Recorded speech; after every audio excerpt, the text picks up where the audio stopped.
할렐루야. 오늘도 이렇게 예배의 자리에 나오신 하나교회 성도님들을 주님의 이름으로 축복합니다. 오늘은 창세기 50장 15절에서 21절까지 말씀을 통해 악을 선용하시는 하나님이라는 제목으로 함께 말씀을 나누도록 하겠습니다. 언젠가 한 청년이 저에게 질문한 것이 있습니다. 하나님이 선하시다면 왜 세상에는 악이 있는 건가요? 하나님이 정말 선하시다면 왜 이 세상 가운데 악이 있습니까? 이는 초대교회부터 신자들에게 꾸준히 대두되던 질문이라고 할 수 있습니다. 분명하게 성경은 하나님은 선하신 분이라고 말하고 있는데 그 하나님이 창조하신 이 세상은 우리가 빈말로라도 선하다 그렇게 말할 수 없는 모습을 보여주고 있기 때문입니다. 세상에는 여전히 악인들이 돌아다니고 있습니다. 아직도 세계 곳곳에는 전쟁이 끊이지 않고 있고 사람들은 여전히 서로 속이고 죽이며 범죄합니다. 그렇다면 인간만 그렇습니까? 그렇지 않습니다. 세상은 그 자체로도 악을 내포하고 있습니다. 지금도 세계 곳곳에는 지진과 해일, 홍수와 태풍, 그리고 질병과 맹수의 습격 같은 문제들, 흔히 우리가 자연악이라고 부르는 것들이 일어나고 있습니다. 1755년 11월 1일 포르투갈에서 일어난 리스본 대지진은 이러한 자연악을 대표하는 사건 중 하나라 그렇게 볼 수 있겠습니다. 리스본은 그 당시 유럽에서 가장 경건한 도시 중에 하나였습니다. 그리고 11월 1일은 만성절이라고 부르는 날로 모든 성인들을 기념하는 날이었고 그 날을 기념하여 리스본 사람들은 다들 거리와 교회로 몰려있던 상황이었습니다. 그런데 추정 진도 9.0까지 이르는 대지진의 발생으로 인해 대도시인 리스본의 건물들이 붕괴하기 시작하였습니다. 기념일을 맞이하여 곳곳에 켜놓은 촛대들이 무너지면서 도시는 불에 휩싸이기 시작했습니다. 화재를 피해서 부두로 도망쳐온 사람들을 맞이한 것은 무려 15m에 이르는 거대한 쓰나미였습니다. 당시 리스본은 추정 인구가 20만 명 정도 되는 대도시였는데 그날 무려 3만 명에서 최대 10만 명에 이르는 사람이 목숨을 잃었다고 합니다. 리스본 건물의 85%가 그날 무너졌습니다. 그런데 그 상황 가운데서도 가장 믿을 수 없었던 사실은 경건한 신앙인들이 거의 다 죽거나 다치고 그들의 삶의 터전이 초토화되는 가운데 가장 피해가 적었던 지역, 가장 적은 사람들이 죽었던 것이 바로 창녀들이었고 창녀들이 모여있는 집창촌이었던 것입니다. 이처럼 이 세상은 우리가 뚜렷하게 바라볼 수 있는 악이 존재합니다. 그리고 우리는 이 악을 보면서 도무지 이해할 수가 없지요. 저 악은 무엇인가? 저 악은 왜 존재하는 것인가? 그렇기에 한 철학자는 이러한 모순에 대해 이렇게 표현합니다. 신에게 악을 막을 의지가 있지만 능력이 없다면 신은 전능하지 않을 것이다. 신이 악을 막을 능력은 있는데 의지가 없다면 신은 선하지 않을 것이다. 신이 악을 막을 능력도 있고 의지가 있다면 왜 이 세상은 악이 가득한가? 신이 악을 막을 능력도 없고 의지도 없다면 우리가 그를 왜 신으로 불러야 하는가? 많은 사람들이 이 말을 듣고 공감합니다. 그렇기에 말하지요. 신은 선하지 않다. 신은 전능하지 않다. 신은 그런 것이 아니다. 그런데 우리가 이에 대해서 알아보기 위해 우리가 먼저 생각해 보아야 할 것이 있다고 생각합니다. 악은 무엇인가? 무엇을 악이라고 할 수 있는가? 사람들은 흔히 악에 대해서 이렇게 생각합니다. 선의 반대말이 악이다. 선과 악은 우열을 갖춘 것이 아니라 동등하게 존재하는 개념이라는 것이죠. 그래서 고대로부터 많은 사람들은 선한 신들과 악한 신들을 만들고 그 신들을 대립시키곤 하였습니다. 누군가는 정답이 없다고도 말합니다. 선과 악은 사람마다 대답이 다르다는 것이죠.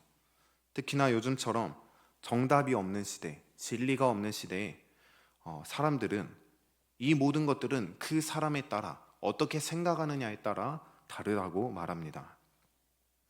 칼을 요리할 때 쓰면 선한 것이고 사람을 해칠 때 쓰면 악한 것이다. 사람을 죽이면 악인이지만 전쟁에서 혹은 악한 사람을 죽이면 영웅이 되기도 한다. 이런 식으로 선과 악을 표현하기도 합니다. 그리고 어거스틴은 악에 대해 이렇게 표현합니다. 악은 상태이다. 어떤 상태냐 하면 부족한 상태 혹은 결여된 상태라는 것입니다. 무엇이 결여되었는가 하면 선이 결여되었다. 그렇기 때문에 악은 선이 빠져나간 상태가 바로 악이다. 그렇게 어거스틴에 의하면 악이라는 것은 실체가 아닙니다. 악이 실체가 아니라는 것은 악이 결코 실제하지 않는다, 실존하지 않는다는 말이 아닙니다. 앞서 말씀드린 것처럼 세상 가운데는 분명하게 악이 존재합니다. 그럼에도 악이 실체가 아니라는 것은 악이라는 것이 마치 그림자와 같다는 것이죠. 여러분, 그림자가 존재합니까? 존재하지 않습니까? 여기서 의견이 갈리면 안 되는데 그림자는 분명히 존재합니다. 그림자가 없다고 하는 사람은 병원에 가보셔야 할 수도 있습니다. 네. 당장 우리 눈으로 볼 수 있는 그림자가 있죠. 뚜렷하게 지금 이 자리에서도 우리가 발 밑을 내려다보면 그림자가 있습니다. 그렇다면 여러분, 그림자는 실체가 있습니까? 그렇지 않지요. 그림자라는 것은 사실 실체가 없는 것입니다. 그림자는 단지 부재입니다. 빛의 부재. 빛이 가려지기에 생겨나는 것이 바로 그림자입니다. 어거스틴은 악이 바로 이러한 선의 결핍이다, 그렇게 말하고 있죠. 그렇다면 선은 무엇입니까? 어거스틴은 이 선을 오직 하나님에게서 찾고 있습니다.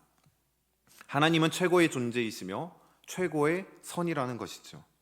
오직 하나님만이 만물을 초월한 최고의 선이며 모든 선은 이 하나님으로부터 근원한다는 것입니다. 우리가 처음 창조된 세상을 살펴보면 이러한 개념을 좀 더 쉽게 이해할 수 있습니다. 하나님께서 처음 천지 만물을 창조하십니다. 이 천지 만물은 하나님이 원하시는 대로 지어졌고 하나님과 연결되어 있고 하나님의 다스림을 받는, 하나님이 통치하는 세계입니다.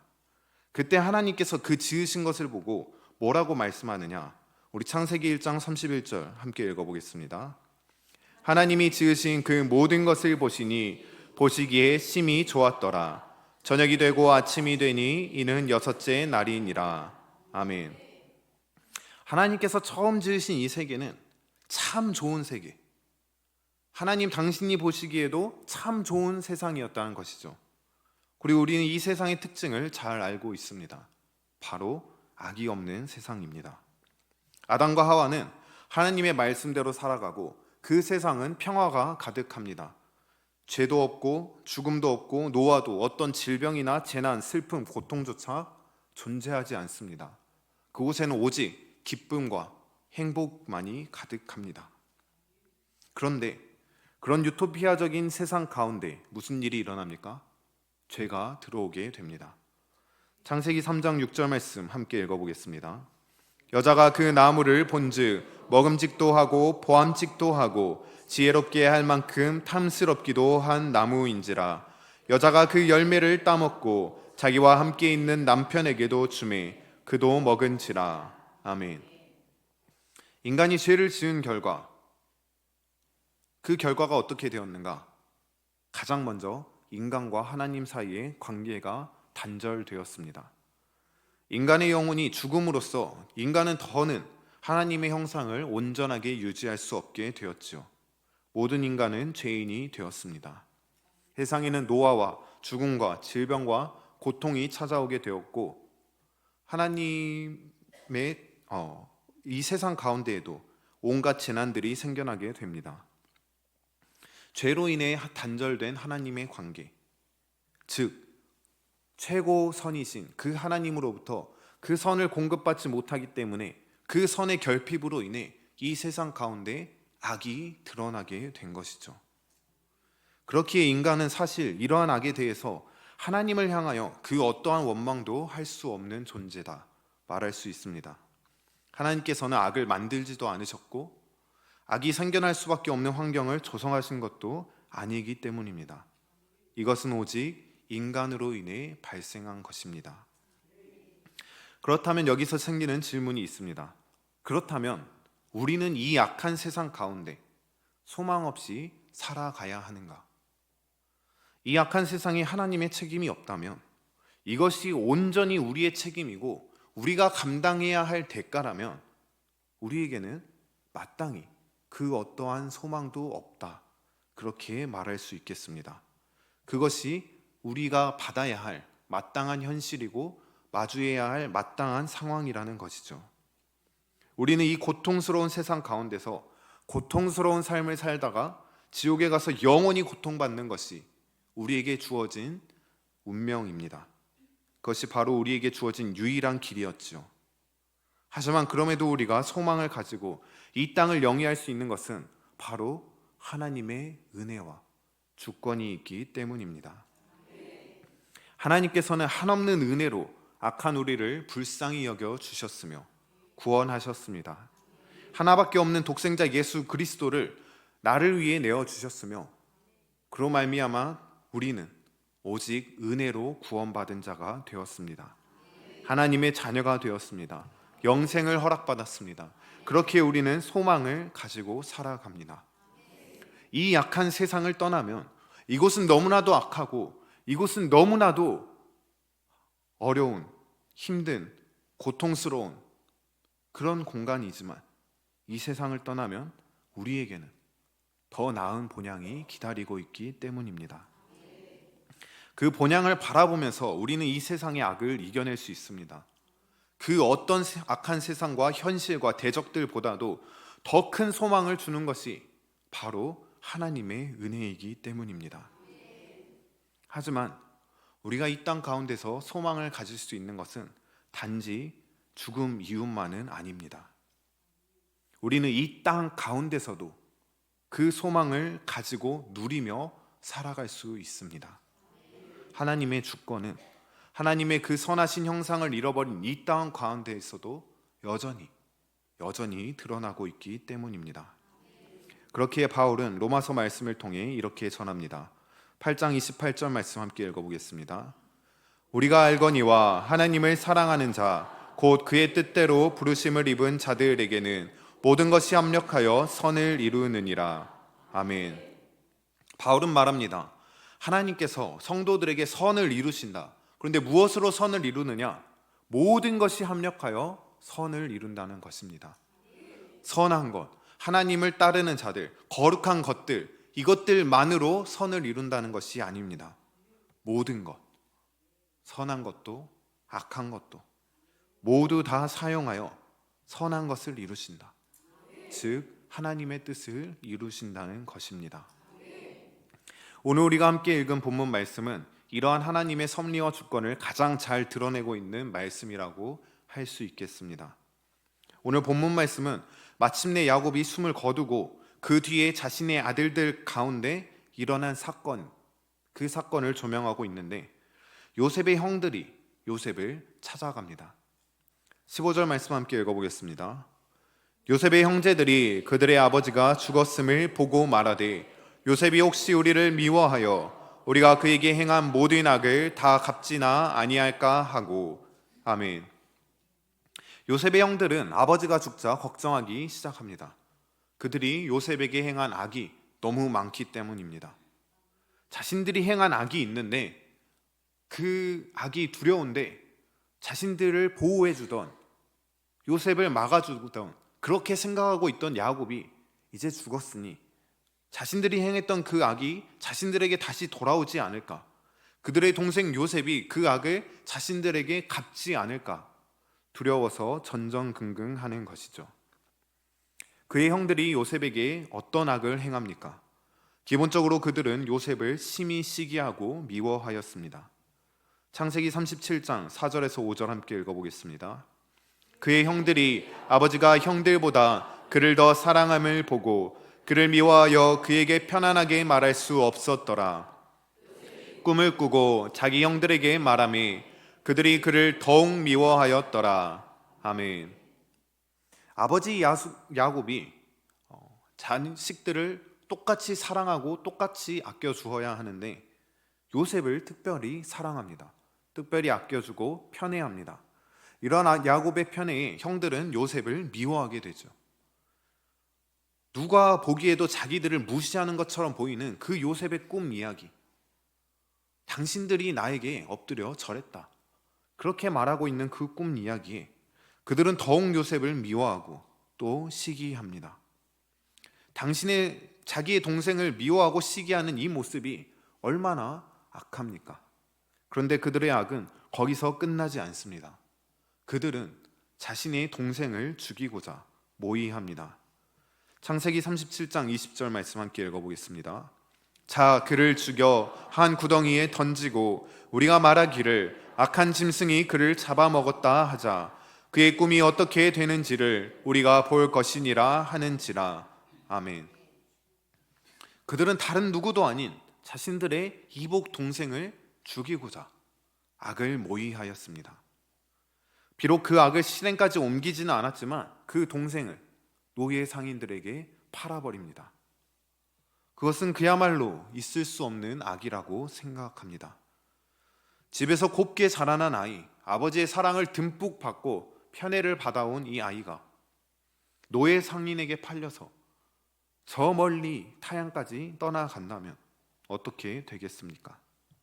10중 8구 고생하다가 객사하게 되겠죠.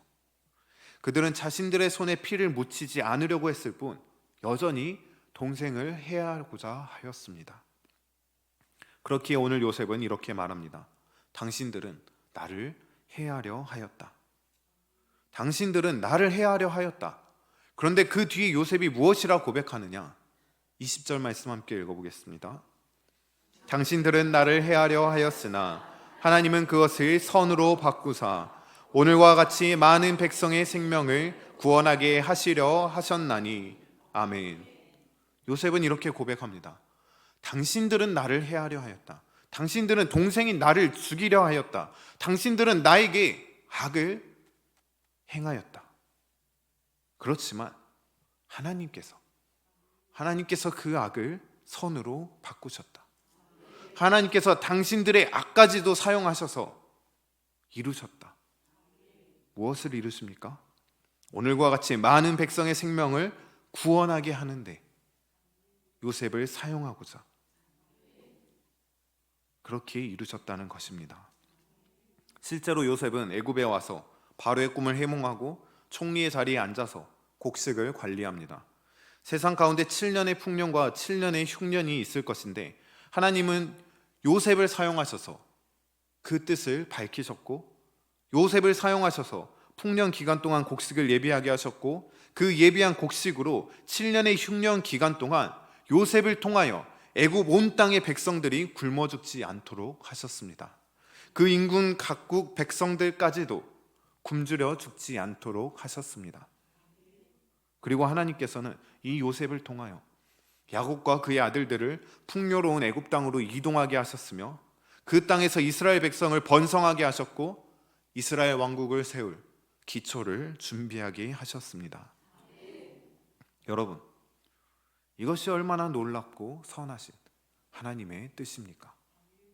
그런데 오늘 요셉은 말합니다. 이 선은 당신들의 악을 통하여 일어났다. 하나님께서 당신들의 악을 선으로 바꾸셔서 나를 이곳에 세우시고 나를 사용하셨다는 것입니다. 사랑하는 여러분, 이것이 바로 하나님의 주권이고 하나님의 섭리입니다. 하나님이 이 땅을 통치하신다는 것은 하나님께서 천지 만물의 주인 되시며 자신의 뜻과 섭리대로 세상 만물을 다스리신다는 것은 결코 이 세상에 악이 없을 것이다, 그런 뜻이 아닙니다. 이 세상이 하나님을 대적하고 우리를 대적하고 힘들고 고통스럽게 하는 그 무엇도 존재하지 않을 것이다, 그런 말이 아닙니다. 하나님께서 아직 이 세상에 존재하는 그 악조차도 사용하셔서 하나님 당신의 그 선한 뜻을 이루어내신다, 그렇게 말씀하시는 것입니다. 때로는 그것이 이해가 되지 않을 수도 있습니다. 때로는 그것을 도저히 납득할 수 없을 수도 있습니다. 때로는 그것이 정면으로 하나님의 일하심을 방해하는 것처럼 보이고 그 악으로 인해서 하나님의 일하심이 감추어지고 사라지게 만드는 것처럼 느껴질 수도 있습니다. 그 악으로 인해 내가 처참하게 무너지고 실패하게 될 것이 확실해 보일 수도 있습니다. 형들에게 잡혀서 노예로 팔려간 요셉의 인생이 그러하였고, 왕에게 쫓겨 도망다니던 다윗의 인생이 그러하였으며, 동족과 함께 몰살당할 뻔한 에스더와 모르드게가 그러하였습니다. 그들의 인생을 살펴보면 여러분, 그들이 마주한 악이 얼마나 크고 두렵습니까? 그들이 마주한 현실이 얼마나 악하고 도대체 얼마나 그들을 끈질기게 괴롭힙니까? 그들에게 이 악을 이겨낼 만한 무슨 힘이 있고 무슨 능력이 있습니까? 그런데 그들의 이야기를 살펴보면 마지막에 비춰지는 그들의 모습이 어떻습니까? 그들 가운데 결국 하나님의 선하신 뜻이 이루어지지 않았습니까? 최근에 봄 노회가 있어서 제가 노회에 참석하고 왔습니다. 노회에 저희 합신 신대원 총장님께서 찾아오셔서 몇 가지 이야기를 하셨는데, 학교가 오래 앓고 있었던 문제에 대한 근황을 소개해주고 가셨습니다. 저희 합신 신대원이 수원 광교 정말 알싸라기 지역에 위치하고 있습니다. 옛날 저희 아버지께서 다니실 적만 해도 거기가 다 논이고 시골 깡촌, 버스 한 대 다니지 않는 그런 곳이었다고 하는데, 지금은 완전히 개발된 중심지에 있습니다. 여기서 생긴 문제가 학교가 가지고 있는 상당히 넓은 부지였습니다. 그때 당시에는 땅 값이 가치가 없었기 때문에 학생들이 십시일반 돈을 모아서 땅을 넓히고 또 기부받고, 그렇게 넓은 부지를 특히 산 쪽으로 가지고 있습니다. 그런데 학교에서 지나치게 넓은 부지를 가지고 있으며 이를 학교의 취지에 맞는, 즉 교육적인 목적으로 사용하고 있지 않기 때문에 학교 뒤편에 있는 넓은 부지에 대해 수원시 영통구청에서 막대한 양의 세금을 부과한 것입니다. 해마다 거의 1억에 가까운 세금이 책정되면서 지금까지 8억에 가까운 세금이 나갔다고 합니다. 그런데 총장님이 와서 하시는 말씀이 최근에 이 문제가 해결되었고 1심에서 승소했다고 말씀하셨습니다. 그런데 그 과정에서 사용된 방법이 해당 부지가 단순히 빈 땅, 투기를 위해서 놀려두는 그런 땅이 아니라 학생들의 경건훈련으로, 신학교 신학생들의 경건훈련으로 사용되었음을 증명한 것입니다. 저희 학교에는 무덤파라는 모임이 있는데, 학교 뒤편에 박윤선 박사님의 무덤을 중심으로 모여서 산기도를 하는 모임입니다. 밤늦게까지 학교를 위해서 또 나라를 위해서 여러 가지를 놓고 기도를 하는데, 이 모임이 진행되는 실제 사진이 발견되어서 제출하였고, 그게 증거로 채택되어서 이 공간이 실질적으로 신학생들을 위한 공간으로 사용되고 있구나, 그것이 증명된 것입니다. 그런데 여기서 증거로 제출된 자료가 하나 더 있었습니다. 바로 학교 뒤편 아파트 주민들의 신고입니다. 제가 학교 다닐 적에 사실 이 무덤파라는 모임이 거의 사라져가고 있었습니다. 코로나로 인한 문제도 있었지만 아파트에서 너무 많은 민원을 제기하였기 때문입니다. 아파트와 학교 간에 상당한 거리가 있음에도 불구하고 아파트 주민들이 꾸준히 산 쪽에서 이상한 소리가 난다, 막 우는 소리가 난다, 학교를 좀 제재해 줘라, 이런 민원이 계속해서 나온 것입니다. 그때 저는 이 소리를 듣고 참 악하다, 그런 생각을 했습니다. 학교 부지에서 학생들이 기도하는데 어디 멀리 뒷산 가서 하는 것도 아니고 학교에 조성되어 있는 학교 공간 안에서 기도하는데 그 기도도 못하게 막는다니, 이렇게 좋은 기도 모임이 저런 민원 때문에 사라지게 생겼구나. 그런데 이번에 그 주민들이 계속해서 꾸준하게 넣은 그 민원이 학교 뒤편 부지 공간이 실질적으로 사용되고 있다. 기도하는 공간으로, 이 경건 훈련을 하는 공간으로 사용되고 있다. 그 증거로 채택된 것입니다.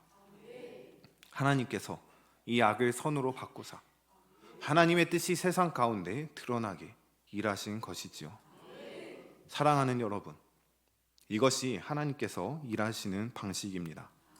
그렇기에 성도들은 결코 물러서지 않습니다. 포기하지 않습니다. 타협하지 않습니다. 어떤 악한 상황과 대적들의 공격 가운데서도 희망을 잃지 않습니다. 더욱 하나님을 의지하고 더욱 그 상황 가운데 내가 할 수 있는 최선을 다합니다. 나의 능력을 믿기 때문이 아닙니다. 나에게 어떤 힘이 있기 때문이 아닙니다. 하나님께서 만물을 통치하시며 이 세상의 악까지도 선용하여 선을 이루실 분임을 믿기 때문입니다. 요셉은 포로로 끌려가서도 억울하게 감옥에 갇히면서도 하나님을 의지하였습니다. 하나님을 바라보았습니다. 포기하지 않았습니다. 자신이 있는 자리에서 최선을 다하였습니다. 그리고 그때 하나님께서는 그를 세우시고 애국 가운데 그곳에 많은 사람들을 살리는 그 일에 사용하셨습니다. 다윗은 사울 왕에게 쫓겨 목숨이 위태한 가운데서도 하나님께 기도하였고 하나님을 찬양하였습니다. 모르드게는 마지막까지 금식하며 기도하였고 에스더는 죽음을 무릅쓰고 죽으면 죽으리라 하고 왕 앞에 나아갔습니다. 그리고 그때 하나님께서는 그들을 통하여 놀랍게 역사하셨고 그들이 마주한 그 악을 바꾸사 선하게 인도하셨습니다. 저는 무덤파 모임이 사라진 줄 알았습니다. 그런데 총장님이 오셔서 이 모임이 아직까지 있다 그렇게 말씀하셔서 아직도 그 모임이 있다는 것을 알게 되었습니다.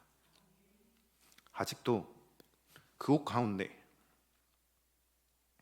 기도하는 사람들이 있었고 아직도 하나님을 붙들고 있는 자들이 있었기에 아직도 포기하지 않고 하나님을 의지하고 있었기에 하나님께서 그들을 향한 악을 선으로 바꾸신 것입니다. 사랑하는 여러분, 지금 나를 공격하는 것이 무엇입니까? 지금 나를 힘들게 하는 것이 무엇입니까? 어떤 악한 상황이 나를 낙심하게 하고 어떤 악한 환경이 나를 유혹하고 어떤 악한 대적이 나를 실족하게 하고 있습니까? 오늘 이 시간 우리가 하나님의 주권과 섭리를 온전히 바라볼 수 있기를 원합니다. 세상은 악합니다. 세상은 여전히 악하고 그 속에서 하나님의 뜻은 드러나지 않는 것처럼 보입니다. 나를 대적하는 악은 너무나 크고 무거워서 도무지 이겨낼 수 없을 것 같습니다. 하지만 그럼에도 이 세상을 통치하는 것은 그 악한 세력이 아니라는 것을 우리가 기억할 수 있기를 원합니다. 하찮은 참새 한 마리, 길가의 꽃 한 송이까지 다스리시는 분이 바로 만물의 통치자 되시는 하나님 아버지이십니다. 그 하나님께서는 이 세상의 만연한 악까지도 사용하시며 당신의 뜻을 우리 가운데 이루실 것입니다. 오늘 그 하나님을 발견할 수 있는 우리 모두가 되기를 축복합니다. 모든 것을 합력하여 선을 이루시는 하나님, 악까지도 선용하시는 그 하나님을 신뢰하며 오늘도 그 날개 아래에 온전히 거하며 무너지지 않고 포기하지 않고 타협하지 않고 승리할 수 있는 저와 여러분 모두가 되기를 주님의 이름으로 축복합니다.